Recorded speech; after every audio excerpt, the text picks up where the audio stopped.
Muy buenas noches, hermanos, que Dios les bendiga. Es un gusto poder estar con ustedes una vez más, en un miércoles más, ya listos y dispuestos para nuestro estudio de la palabra de Dios. Me da mucho gusto ver que ya se ha conectado y que ha apartado su tiempo en esta tarde, en esta noche, para escuchar la palabra de nuestro Dios, para levantar una oración y para cantar algunos cantos.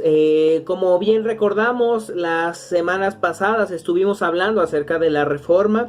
Recordamos el aniversario número 504 de la Reforma, de aquello que hizo Martín Lutero y bueno, los hombres que apoyaron el movimiento de la Reforma. Esto estuvimos viendo las 2 semanas pasadas y nos enfocamos en eso, nos enfocamos en qué fue lo que sucedió en la Reforma, que sin duda es de mucha importancia para lo que es el cristianismo hoy en día, que en parte venimos de aquello que sucede con Martín Lutero en 1517.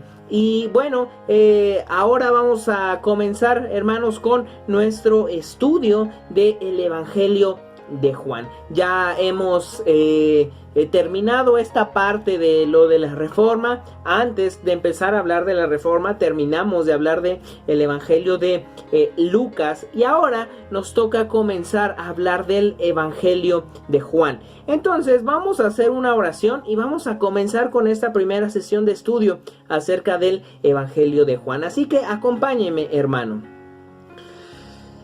Dios, te damos gracias en esta noche porque tú estás con nosotros. Te damos gracias, Señor, porque nos permites ya estar listos y dispuestos para escuchar tu palabra, para estudiar tu palabra, Señor. Gracias porque nos das los medios necesarios, porque permites que podamos tener estas transmisiones y porque sin duda nos das la bendición de estudiar tu palabra, de aprender qué es lo que tú nos hablas por medio de tu escritura. Queremos, Señor, poner en tus manos estas sesiones que vamos a tener del Evangelio de Juan, estas 3 sesiones en este mes que vamos a tener del Evangelio de Juan, pidiéndote, Señor, que tú nos ayudes a comprender qué es lo que dice el Evangelio de Juan, cómo es que, Señor Jesús, tú te presentas por medio de este Evangelio. Ponemos este tiempo en tus manos. Gracias, Señor, por que ya estamos aquí listos y dispuestos para tener este estudio. Ayúdanos a comprender tu palabra, Señor, y sobre todo, Señor, ayúdanos a que podamos comprender cómo es que debemos de vivir tu escritura. Ponemos este tiempo en tus manos, en el nombre de nuestro Señor Jesucristo. Amén.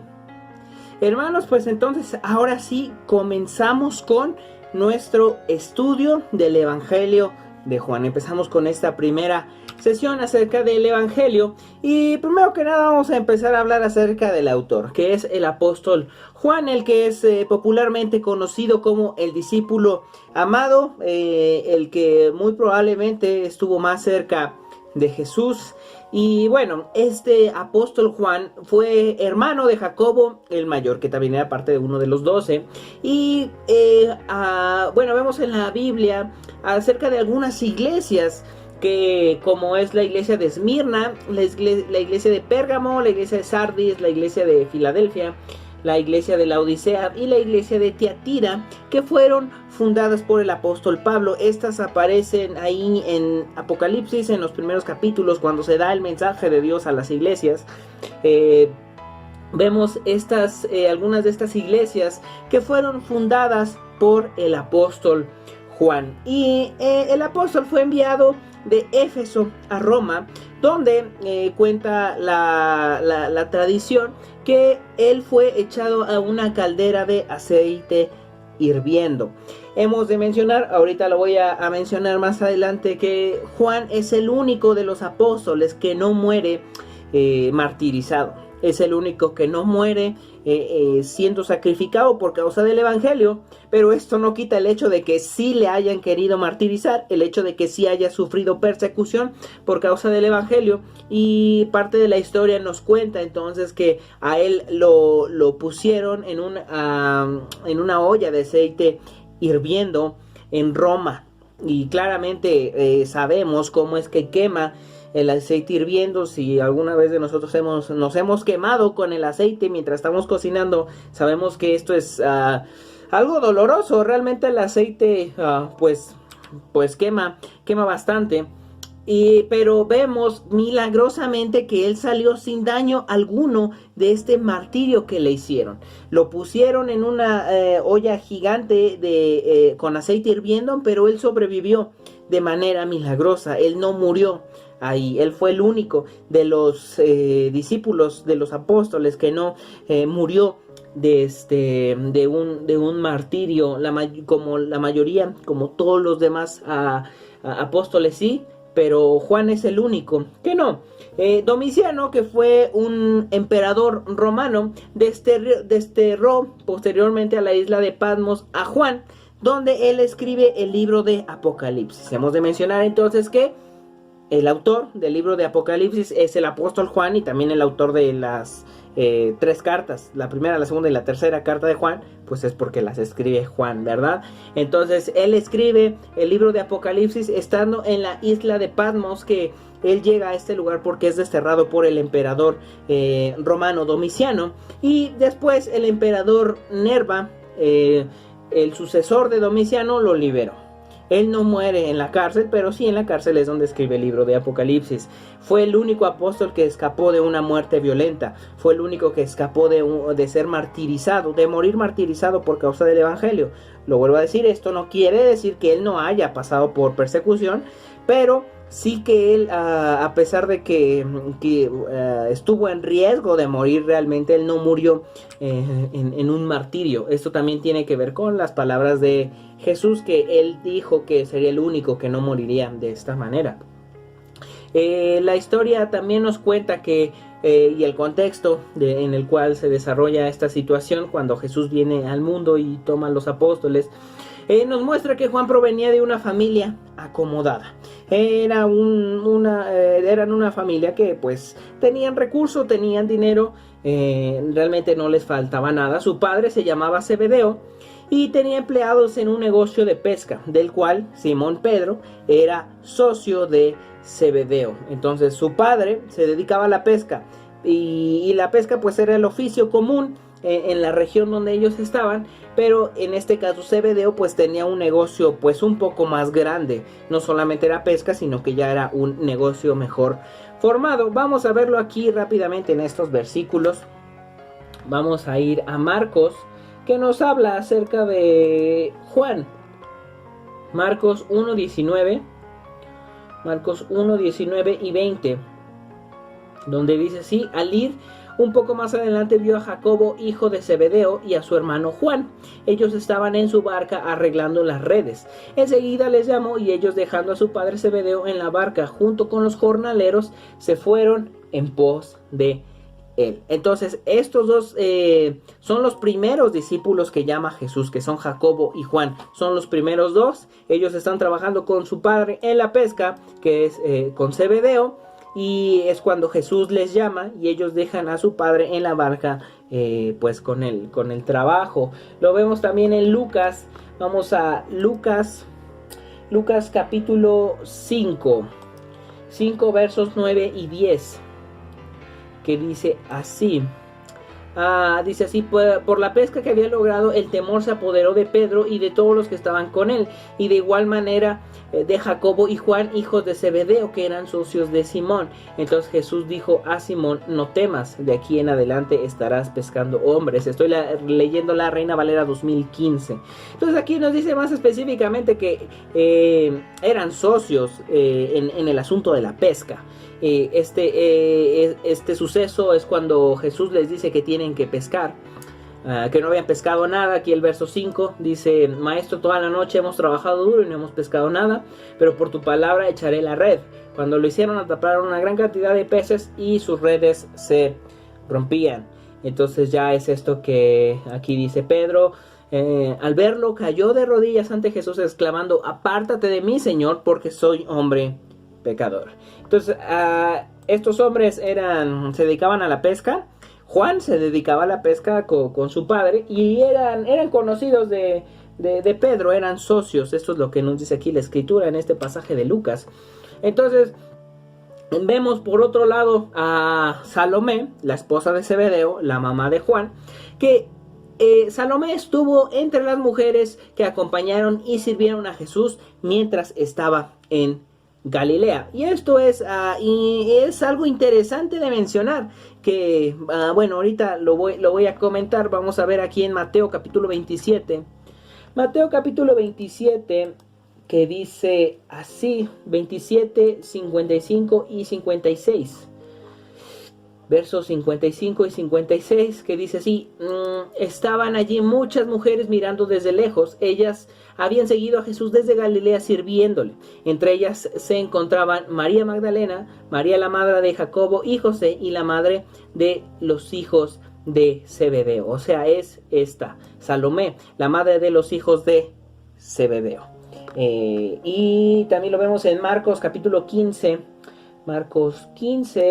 Marcos capítulo 15, en los versos 40 y 41, dice así: también estaban allí algunas mujeres mirando desde lejos. Entre ellas se encontraba María Magdalena, María la madre de Jacobo el menor y de José, y Salomé.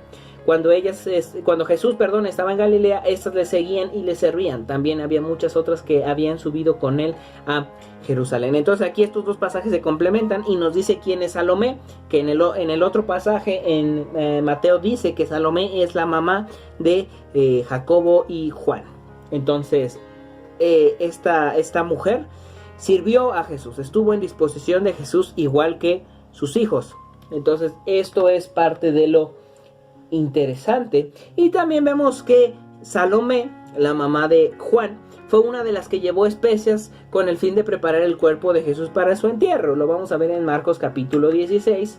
Ya estamos aquí en Marcos 16, verso 1. Cuando pasó el sábado, María Magdalena, María madre de Jacobo y Salomé compraron especias aromáticas para ir a ungirle, porque esta era parte de la tradición, que cuando uno moría y se le ponía en la tumba, pues se le ponían muchas especias. Era parte como del entierro, pues, de la persona que había ya fallecido. Entonces van con Jesús y le ponen estas especies, que eran pues bastantes especies, y va Salomé, la mamá de Juan, servía a Jesús y estuvo ella presente pues durante pues la muerte, y en este caso para la preparación del cuerpo de nuestro Señor Jesucristo. Y bueno, a causa de lo que vemos en la escritura, lo que mismo Juan nos relata en el evangelio, podemos entender que Juan tenía una casa propia. Y bueno, estamos viendo datos acerca del apóstol que nos da la Biblia. Vamos a ver ahí en Juan capítulo 19. Juan capítulo 19, verso 26 y 27, que dice así: cuando Jesús vio a su madre y al discípulo a quien amaba de pie junto a ella, dijo a su madre: mujer, he ahí tu hijo. Después dijo al discípulo: he ahí tu madre. Y desde aquella hora el discípulo la recibió en su casa. Pues porque la recibió en su casa. Este es un pasaje pues justo antes de que nuestro Señor Jesucristo muera. Y le dice entonces a Juan, aquí es lo que dice: vio a su madre, a María, y al discípulo a quien amaba, que es Juan, porque Juan asimismo se identifica en el evangelio como el discípulo a quien Jesús amaba. Entonces todas estas referencias se refieren a él verdaderamente, que dice: de pie junto a ella, y dijo a su madre: mujer, he ahí tu hijo. Después dijo al discípulo: he ahí tu madre. Entonces a partir de ese momento Juan recibió a María en su casa, porque bueno, ya Jesús ya no estaría, y le da esta encomienda a Juan acerca del cuidado de María, de su mamá. Y entonces vemos que Zebedeo y Salomé eran hebreos fieles, eran judíos fieles, y debieron criar a Juan en la enseñanza de las escrituras. Vemos que eran hombres piadosos, lo que nos muestra la escritura. Muestra a Salomé la bondad en su corazón, la sensibilidad en su corazón para atender al llamado de Jesús, para servirle. Y vemos en parte de Zebedeo, esto lo voy a comentar un poco más adelante, que Zebedeo pues tampoco mostró una resistencia porque sus hijos siguieran a Jesús.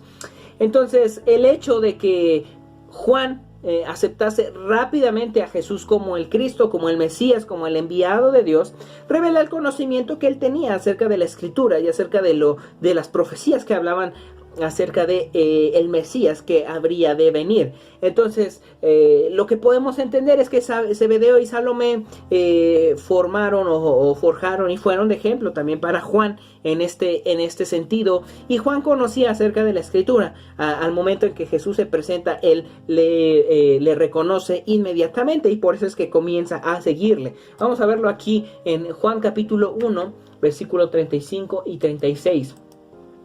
Juan capítulo 1, verso 35 y 36, que dice: al día siguiente, de nuevo estaba Juan con dos de sus discípulos. Este es Juan el Bautista. Al ver a Jesús que andaba por allí, dijo: he aquí el Cordero de Dios. Y luego dice: los dos discípulos le oyeron hablar y siguieron a Jesús. Entonces, aquí este Juan es Juan el Bautista. Y entonces dice con dos de sus discípulos. Entonces Juan el apóstol Juan era discípulo de Juan el Bautista. Entonces vemos aquí que dice: al ver a Jesús que andaba por allí, dijo: he aquí el Cordero de Dios. Los dos discípulos le oyeron hablar y siguieron a Jesús. Y ya, bueno, dice aquí: Jesús, al darse la vuelta y ver que le seguía, les dijo: ¿qué buscan? Y ellos le dijeron: Rabí, ¿qué significa maestro? ¿Dónde moras? Y entonces ellos entienden las palabras de Juan el Bautista al referirse a Jesús como el Cordero de Dios. Y estos dos discípulos que le siguen, ahora que siguen a Jesús, es Juan. Juan es uno de esos discípulos. Y lo que vemos entonces después es que aunque Zebedeo no nos dice que fuera discípulo de Juan el Bautista o que fuera discípulo de nuestro Señor Jesucristo, él no se opone. En la Biblia no nos dice que él se oponga ante el llamado que Jesús hace a sus hijos.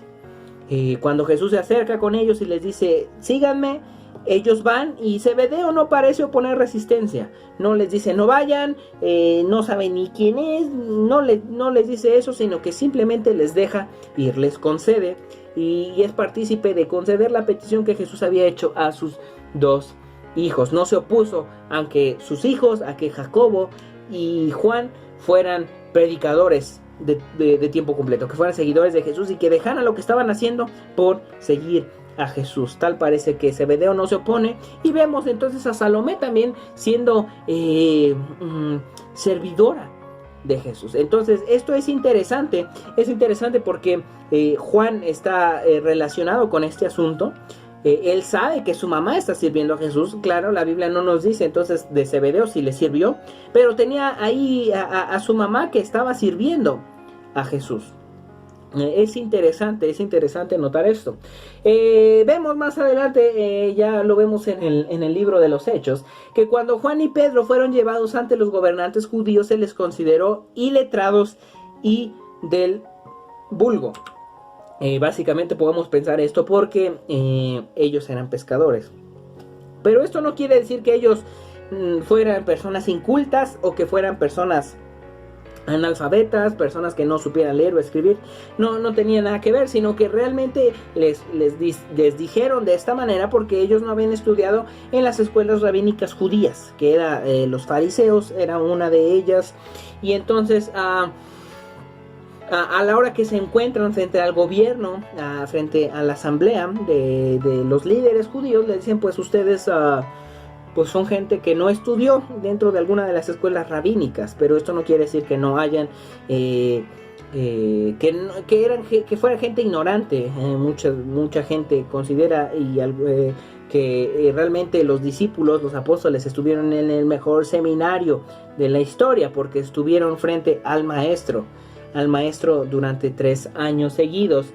Y se dice más bien ahí en Hechos capítulo 4 verso 13 que empezaron a reconocer acerca de ellos que solían estar con Jesús. Esta es la razón por la cual ellos no estudiaron en alguna escuela rabínica. Ellos aprendieron acerca del verdadero maestro, del verdadero rabí.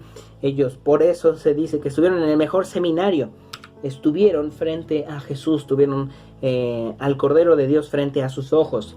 Juan fue uno de los 3 discípulos más allegados a Jesús. Dentro de los 12, Jesús tuvo un grupo más cercano, más íntimo, que fueron de 3. Estos 3 fueron Pedro, Santiago y Juan.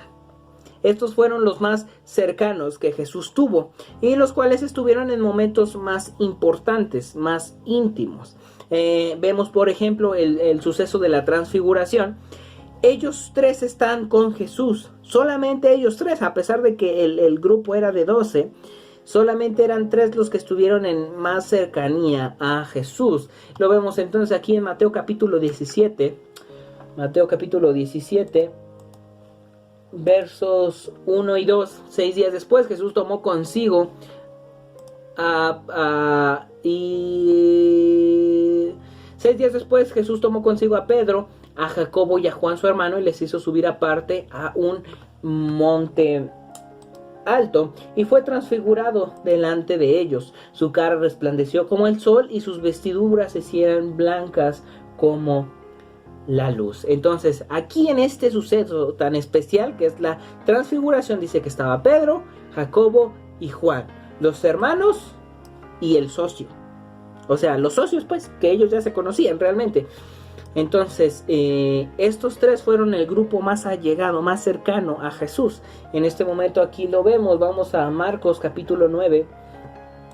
Marcos capítulo 9, verso 2. Dice así: 6 días después, es el mismo suceso que está contando aquí Marcos. 6 días después Jesús tomó consigo a Pedro, a Jacobo y a Juan y les hizo subir aparte a solas a un monte y fue transfigurado delante de ellos. Entonces, y también es interesante que aquí pues no hay contradicción alguna, ¿no? Mencionamos que Mateo estuvo con Jesús, Mateo supo que estos 3 se acercaron a él.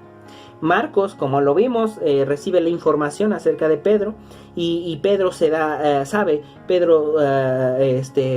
Marcos sabe por prácticamente la información que le da Pedro, que él estaba dentro de este grupo pequeño, selecto, que tenían más intimidad con Jesús. Y también lo vemos en Lucas.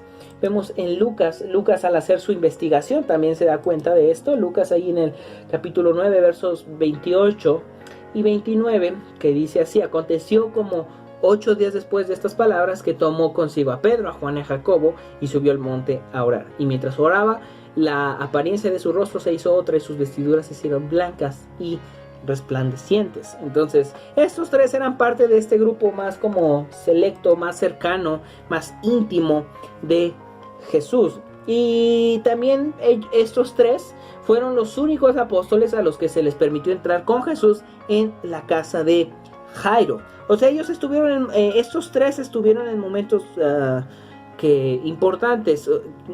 Solamente a estos 3 se les dio como el privilegio de presenciar sucesos como estos. Vemos ahí en Marcos capítulo 5. Marcos capítulo 5, verso 37. Que dice así: y no permitió que nadie le acompañara sino Pedro, Jacobo y Juan, el hermano de Jacobo. Solamente estos 3. Jesús mismo no permitió que nadie le acompañara sino solamente estos 3. Ellos eran los más íntimos, los más cercanos a Jesús directamente: Pedro, Jacobo y Juan. Y vemos también el pasaje paralelo en Lucas capítulo 8, verso 51. Verso 51 dice: cuando llegó a la casa no dejó entrar consigo a nadie, sino solo a Pedro, a Juan y a Jacobo y al padre y a la madre de la niña. Este es otro suceso. Y entonces vemos cómo es que el padre pues es Jairo, y la madre entran con ellos, pero estos 3 son los principales que entran, los principales que están con Jesús. Entonces Juan estaba dentro de este grupo más íntimo de Jesús. También estos 3 tuvieron el privilegio de ser aquellos con los que Jesús se adentró más en el jardín del Getsemaní la noche antes de la pasión. Durante la noche en que Jesús vino y que fue traicionado, que vino Judas y que trajo a la guardia y que llevaron arrestado a Jesús. Aunque ellos no captaron el significado pleno de la ocasión, porque se quedaron dormidos 3 veces y Jesús tuvo que despertarlos. Vamos a verlo aquí en Mateo capítulo 26. Mateo capítulo 26, Vamos rápidamente a Mateo capítulo 26, en los versos el verso 37, que está aquí. Tomó consigo a Pedro y a los dos hijos de Zebedeo y comenzó a entristecerse y a angustiarse. O sea, Jesús ya estaba viendo la hora venir de lo que iba a suceder, pero en este momento él comienza a entristecerse, a angustiarse, y solamente llevó a Pedro, a Jacobo y a Juan. Dice el verso 38, entonces les dijo: mi alma está muy triste hasta la muerte, quédense aquí y velen conmigo. Y vamos a ver en el verso 40, dice: volvió a sus discípulos y los halló durmiendo, y dijo a Pedro: ¿así que no han podido velar ni una sola hora conmigo? Velen y oren para que no entren en tentación. El espíritu a la verdad está dispuesto, pero la carne es débil. Por segunda vez se apartó y oró diciendo: Padre mío, si no puedo pasar de mí esta copa sin que yo la beba, hágase tu voluntad. Cuando volvió otra vez, los halló durmiendo, porque los ojos de ellos estaban cargados de sueño.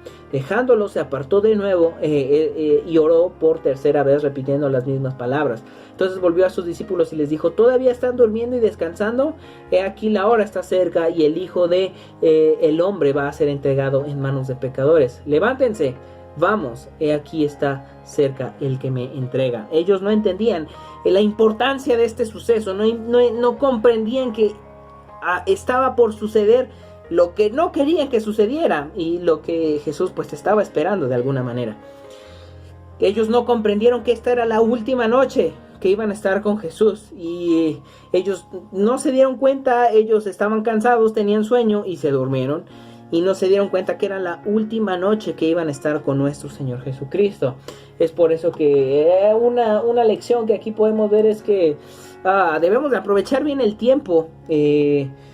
Aquí Jesús les dice que deben orar, y ellos pues no oran, son vencidos por el sueño, pero ellos no se dan cuenta que pues era la última noche que iban a estar con Jesús. Igualmente nosotros, cuando tengamos la oportunidad de orar con alguien, no dejemos escapar la oportunidad, porque realmente no sabemos si esa va a ser la última noche que estemos con esa persona. Es algo que a mí personalmente me quedo pensando en esto. Y vemos que Juan ocupó el lugar que quedó al lado de Jesús en la última cena, en la cual nuestro Señor Jesucristo instituyó la Santa Cena.